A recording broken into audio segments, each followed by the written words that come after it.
of cabinet. I think, in my own opinion, Honorable Speaker, the major challenge we are facing as a country, which the President clearly declared, we had a cabinet that was incompetent. And there was the issue of exclusion, which came out very clearly.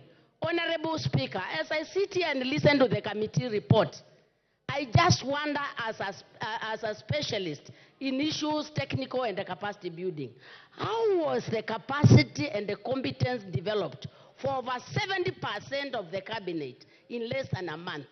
So I really feel very, very cheated as a member of parliament with the fact that within less than a month, people did not have competence. 70% of them gained competence. So I really want us to explore the tools. Honorable Speaker, my concern is we need to explore the tools. Order, Suzanne.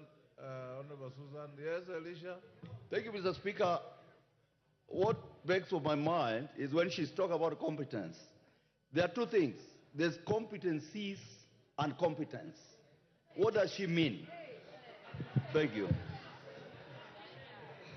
Honorable Speaker, I am not apologizing. I'm not an Englishman, neither a woman. I'm a Kamba, and I know he understands his competence. Just to continue, Honorable Speaker, the other point was the issue of inclusion, and in particular, the inclusion was the inclusion for the youth. When we appoint only one youth, seemingly youth, is that an inclusion? I think we are being selfish as adults. And when the youth complain, we are not including them. Especially when we have over 50% of the population of this country being youth, I think it is not... Hello, Mr. Speaker, can you protect me? I can't even contribute because of unnecessary noise. Thank you, Honorable Speaker. When we look at the population of Kenya, we have over 50% youth. When all the old men and whatever, women are few, get all the cabinet slots, are we genuinely? I think that is still exclusion for the youth. I don't see inclusion in that. Secondly, Honorable Speaker. Order, Suzanne. There's a point of order from Owen Bayer. I can agree. You know, Honorable Speaker, listening to Suzanne, she says that 80% of the cabinet has no competence, whichever it is, competencies or what. Then she comes and tells us that we are being selfish because we did not nominate youth. The youth that, in her words, actually do not have the competence. So that contradiction does not speak for the Kamba community. They have higher competencies than that.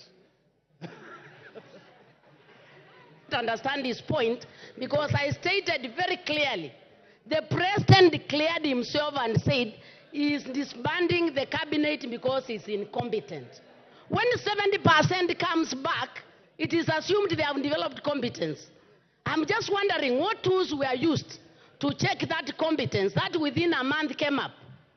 I am feeling this was more political manipulation than actually what we are looking for as Kenyans. Time up. Women rep for Tarakaniti. Okay, give her 1 minute to finish.